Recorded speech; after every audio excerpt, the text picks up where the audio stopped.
Alright, shalom, shalom. First and foremost, I'd like to give all praises to Yahweh, Bahashim Yahushai, Bahasham, Rakakodash, and double honors unto the apostles and elders of Great Millstone. Peace and salutations unto the 144,000. But I carry out another lesson to the Spirit. Literally just came home and this um video just sparked in my mind because I don't know, it wasn't really relating to anything that happened today, but the spirit flows. And as Elder Apostle Gaba always says, strike when the iron's hot, you know. So I actually made the post as it came to my mind, and then, well, scriptures flow after that. So I'll read what I posted. You know, I wrote, some people say on a good day, right, when they're having a good day, I leave everything in God's hand, because it's easy to say something when it is you're not in it. Just as how we would ask, hey, would you take the mark of the beast? Some people will say no, some people will say I don't know. But it's easy for them to say no because they can't picture themselves in a chip in a hand. But when it is it comes down to nitty gritty, right? Where it is they realize that these people actually threatening your lives and your family's lives and all these different things, and they're not playing around. They will say, hey, they have no choice but to bend to the will of man, right? In this case, Esau Edom, you know. But that is where your faith will already be tested. So that's why it goes on and said, then when the day comes where someone crosses them, they retaliate without even having God in their thoughts. And I said that simple example there is a test of faith that most people don't have. And we know the world don't have that gift of faith. They don't even have the wisdom, knowledge, and understanding that was given unto the Lord's people, right? Which in this case would be the elect, right? So I have some precepts to go with that. I'll first start off with, the gift of faith. This is Ephesians 2:8. It says, for by grace are ye saved through faith, and that not of yourselves. It is the gift of Yahweh Bashim Yoshai, not of works, lest any man should boast. NLT. It says, Yahweh Bashim Yoshai saved you by his grace. When you believed, and you can't take credit for this, it is a gift from Yahweh Bashim Yoshai. Salvation is not a reward for the good things we have done, so none of us can boast about it. And that's exactly right, because remember, this is predestination. The Lord already ordained it to happen. So it was already ordained for those of us to come into the truth. Even the ones that left, it was ordained for them to come in and for them to leave. And I just always say that is a twofold kind of thing, because remember, Esau do a diligent search, but the Lord's smarter, right? Because if the Lord was to bring in everybody in the truth, and we know what, hey, we see elect because we come to the understanding. Esau would know, and he would just simply kill us out, right? Without hesitation, but he can't tell who is the elect, because why? Their people come and go, right? From big elders coming all the way down, even bishops and whatnot, got kicked out, and went off, right? Even from leaders from the One West, you see how after the split, what happened, who get, what does call it, bribed with money and switch and do all these different things, or who from the beginning believed that their doctrine was right, and all these different things, because all these things was ordained by Yahweh Bashim Yoshai. Is to keep Esau guessing, and at the same time is to keep us from boasting and saying, well, hey, we had the 100% truth, so we saved, like how Christians is move, right? But the moral of the story is the Lord gift us this faith, right? Because again, let's always go back to Ephesians 2. Let me get it. Sirach 2, I think I said Ephesians 2. But it says in Sirach 2:1, my soul, if thou come to serve the Lord, prepare thy soul for temptation, because you think those of us in the truth don't feel to retaliate sometimes? Of course we do, right? But we know Yahweh Bashim Yoshai have our backs. The saying, hey, it goes, who laugh last, laugh the best, you know? So when it is the Lord say this, when the Lord said this in Isaiah 65 and 13, straight to the point, right? It says, therefore, thus said the Lord power, behold, my servants shall eat, but ye shall be hungry. Behold, my servant shall drink, but he shall be thirsty. Behold, my servant shall rejoice, but ye shall be ashamed. Behold, my servant shall sing for joy of heart, but ye shall cry for sorrow of heart, and shall howl for vexation of spirit. When it is the Lord say this, what do you think this is? Yes, we have any last laughing, right? There's the Lord recompensing us, you know. It even said it in here. Same book of Isaiah chapter 34, and I believe it's around verse 7, somewhere there, right? Actually, verse 8. It says, for it is the day of the Lord's vengeance, and the year of recompense for the controversy of Zion. You understand? Let me see if we can get our word. Right? This is controversy. It says strife, dispute, quarrel, case at law. You must see the root word to see what it's saying here. Right? You say to contend, to make complaint, physically, to conduct a case or suit. Right? Or suit. And that is it, the Lord bringing up the charge sheet against Esau Edom, because look what the NLT says. Right? It says, for it is the day of the Lord's revenge, the year when Edom, right? And this is a Yapa thing, because in the same chapter here, they changed the word Edom to Idumea. As you see in verse 5 here, right? You see it right here? They changed that word to Idumea, when here it's in Edom. Because this here is a Greek word. Idumea is a Greek word, which is not supposed to be in the Old Testament, because the Old Testament was written in Hebrew. So they tampered with it. But again, Yahweh Bashim Yoshai is smarter. The Lord preserve his word. Right? They tried to make little hiccups to the Bible to change it around to confuse us. But hey, Yahweh Bashim Yoshai will always prevail. At the end of the day, he's the one in control of everything. So it goes on. Let me go back down here.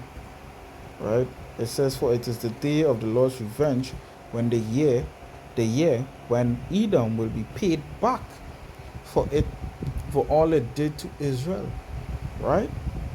So all that it did unto us, remember the Lord said, double unto them double. Let me get that. This is Revelation 18, and I read from verse 1 for context. It says, and after these things I saw an angel come down from heaven, having great power, and the earth was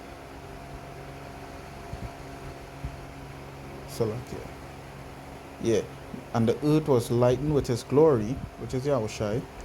And he cried mightily with a strong voice, saying, Babylon the great is fallen, and is become the habitation of devils, and the hold of every foul spirit, and a cage of every unclean and hateful bird.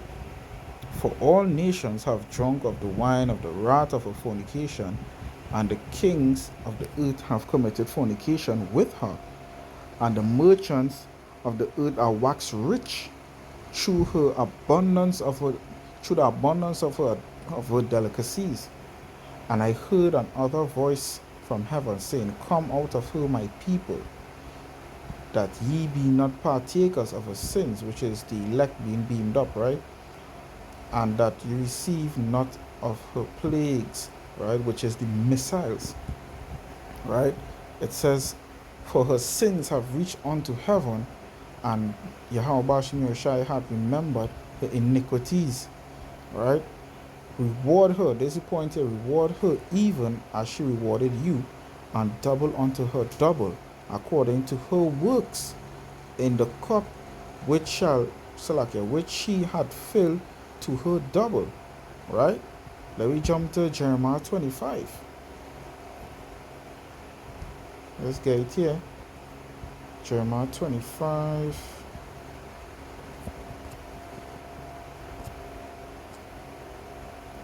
15, right? See subheading, it says the cup of the Lord's anger.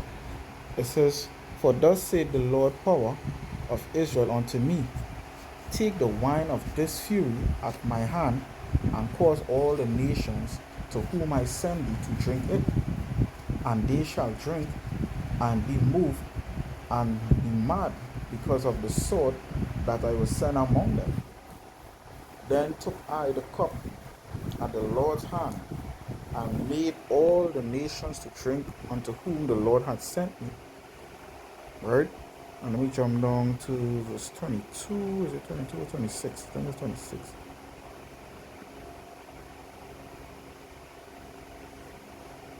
27. Yeah. Jump down to verse 27. It says, therefore thou shalt say unto them, thus say the Lord Yahweh Shemeshai of hosts, the power of Israel, drink ye, and be drunken, and spew, and fall, and rise no more, because of the sword which I will send among you. Right? The Lord, right? Let me continue before I expound. Verse 28 says, and it shall be, if they refuse to take the cup at thine hand to drink, then shalt thou say unto them, thus saith the Lord of hosts, ye shall certainly drink. For lo, I begin to bring evil on the city which is called by my name, and should ye be utterly unpunished? Ye shall not be unpunished, for I will call for a sword upon all the inhabitants of the earth, said the Lord of hosts. Right? So, this whole thing, right? We read it in the Isaiah. It's controversy for Zion. The Lord paying back Esau, Edom, right? And these other nations, everything they did unto us, right? And this is where the topic of the video really comes into effect, because it takes a lot to actually endure that patient. Because when it comes to this truth, it's not like the frustration and thing does go away. We read it in the Surah just now. 2:1, prepare your soul for temptation, right? Because remember, this truth is knowledge. So it come like you learn a lot more. It's not like you're not gonna be thinking on a basic level as you used to and be like, boy, this man get me vexed today. I can't stand here. Yes, you're still going through that, but you're also meditating on the shit these devils doing unto us. As the video I did yesterday, when me and the second in command was talking about something simple as tin food, they put a lot of preservatives, a lot of poison just to make it last till 2027, right? And we in 2025, right? And that is fish, right? One was tuna and one was sardine, right? So to make that last that long, will you think they put in that, right? So it's a lot of things into the food, the water. We as men of the Lord who always trying to uphold the righteousness to the best of our ability, and these devils constantly attacking you at every angle. These demons attacking you. Hey, it's frustrating. But this is where we exercise our faith, because we know Yahweh Shai said this.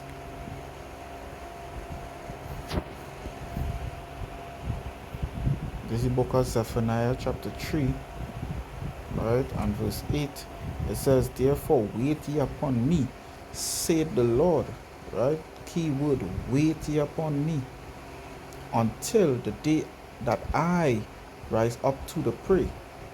For my determination is to gather the nations, that I may assemble the kingdoms, right? So the Lord said, wait, because he have it in his mind, right? It is in his plans to gather these nations and make that controversy, right? It says that I may assemble the kingdoms to pour upon them mine indignation, even all my fierce anger, for all the earth shall be devoured with the fire of my jealousy, right? So you see, and then the Lord even goes on here. He says, for then I will turn to the people a pure language. You're going to be able to speak Hebrew fluently, that they may all call upon the name of Yahweh Shai to serve him with one content. So the Lord promising to punish our enemies, right, and give us peace, right? So when you think about all the shit that you're going through today, right? Because every man have their lot, so some harder than others, right? But the Lord know why it is He doing that, right? Because more than likely we can say, right? Because Scripture talk about the Lord's thoughts and not our thoughts. His thoughts are higher than ours. So for the most part, what I could assume is that a man might have it harder because the Lord shaping him to be higher than the one who have it easier. But then on the other hand, it could just be because the Lord putting pressure on that guy because in his past life he had it easier and it's only fair, that it reverse. Or it could have the reason as why it is that person was just wicked, to extend the Lord still choose them, right? But they're still wicked to the extent where it is the Lord had a cause to add that extra heavy weight on them. We don't know, right? We don't know. But at the end of the day, it's the will of Yahweh Shai Shai. But at the same time, we still have to exercise our faith. So these same faithless people, right, or Christians, like the majority of them is, that will go around saying, well, I leave everything in God's hand, or they go repost something because they see somebody type it out and they want to make it sound like if they believe in God and things. They're just a bunch of hypocrites. Because as soon as somebody do something, they want to retaliate, they'll cuss and they'll carry on, or they want to shoot somebody, or they want to hit somebody.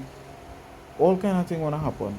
God nothing in mind at that point in time. Their quickest reaction is to defend themselves physically, carnally. You understand? We know, right? We ask Yahweh Shai, we send up curses on their arsenal. Right? And we just see Yahweh Shai work them miracles. You understand? We just see him do it. I could attest to that for myself on many different occasions. Many. You understand? Sometimes I even said pray or ask the Lord to do nothing, and I just see the Lord activate something. And I be like, we look at that. And even two-thirds they see it too, because they will call it karma. When really and truly, it's not karma, it's Yahweh Shai. You understand? But they do even have faith, so much less for us who have the faith. We leave it up to Yahweh Shai. We take it to the Lord in prayer. And that's what a lot of people don't have.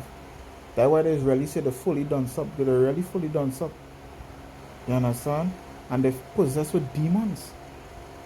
Right? They're possessed with demons. Those demons overtake them, and every little thing now is physical.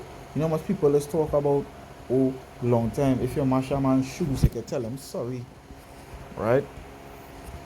Or if you fight with somebody, you cough it out, whatever it is, but both of us still live to see another day. Not this time. This time, these men and them feeling like if they're tough because they have a gun, which really and truly they just become more effeminate, because you can't take talk. You find somebody tell you something you don't like, you have all rights and all license in your mind to any life. You understand? That is madness. Right? That is madness. So you're not leaving anything in the Lord's hand, you're taking it upon yourself. Right? And that is where it is you will not get judged for. Because they judging things unrighteously. And the Lord say, wait upon him. Because two-thirds of the Lord's people is our enemies to him. You understand? So if it is we as men of the Lord, they do something unto us, means saying they can't respond by saying something, whatever it is, but to go and physically do something. You might have times where you have to defend yourself, don't get me wrong. If somebody come in to do damage onto you physically or whatever it is, you ain't gonna just stand up and take it. You will fight back. You understand? So obviously you use common sense, you pick sense out of nonsense, But for the most part, like I just always bring up my situation with that demon on work, that woman who was spreading rumors about me. Right? I take it to the Lord in prayer, I send up curses on her, ask brothers to send up curses on her. You understand? And it worked. You understand? It worked. And at the same time, I still felt that was a trial the Lord had me going through, a test of endurance.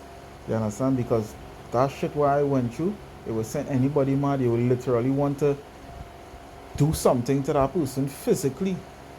You understand?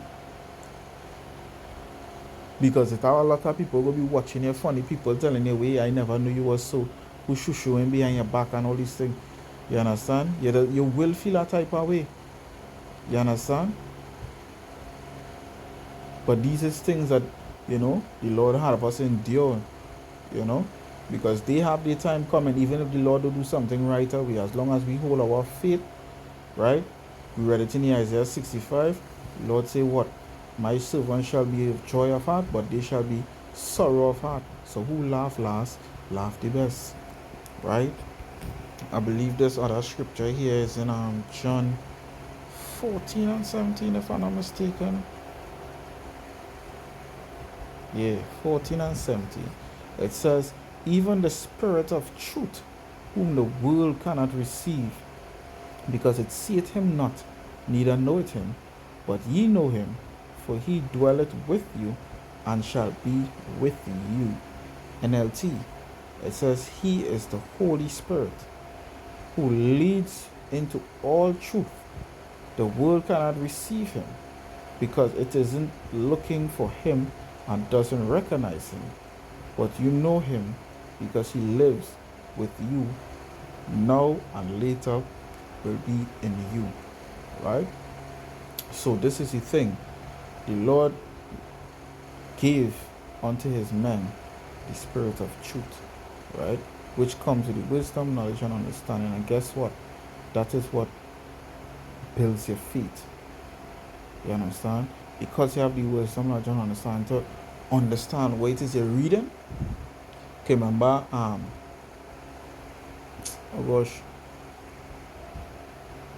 the eunuch, the Ethiopian eunuch, if I seen it correct, because it's slipping my mind on how to pronounce it right now, right? But, well, who was talking to, but when it is, actually, let me get it.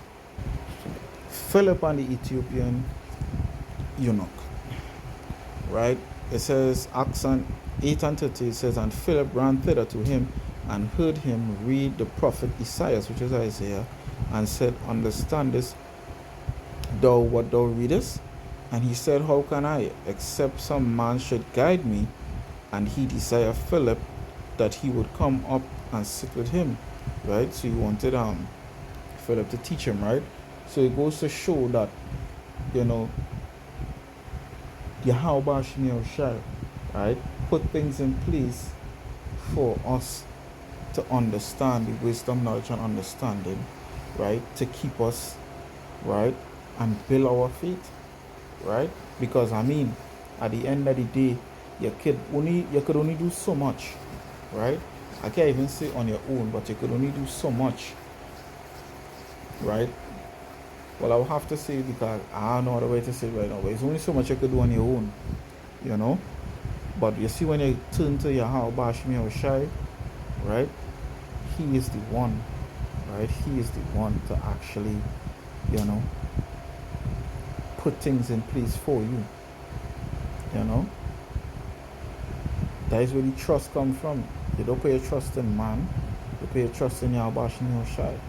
So when it is, you make the statement, you leave things in God's hand, you gotta really understand how deep that statement really goes. It's not just when it is, things going thing, or somebody might tell you some petty thing, but oh, you looking dirty, so, and you tell yourself, I don't even want to respond to that, because them so is people who can't see God's face and thing, and that's how people would speak, right? But simple thing like that is minor. It's people who actually want to see you fail, right? Demons attacking you. That is a real test of your faith. So if it is somebody tell you something you don't like and you decide to act carnal for that, hey, you faithless. You understand? You faithless, because it have worse things coming. And that is where you have to pay mind. That is where you have to be mindful too. So yeah, this little lesson here, I hope it was inspiring and, edifying, most importantly, but it's a serious thing. The Lord insert this into my spirit and I brought it out in a video. So I hope at least one person, for at least if one sheep got it and understand it and inspire them, hey, what are you bashing your shy for that? So that I'm gonna give all praises to Yahweh Bashim Yahushai. Bashmakakodash, double unto the apostle and elders of Great Millstone yet again, and Shalom.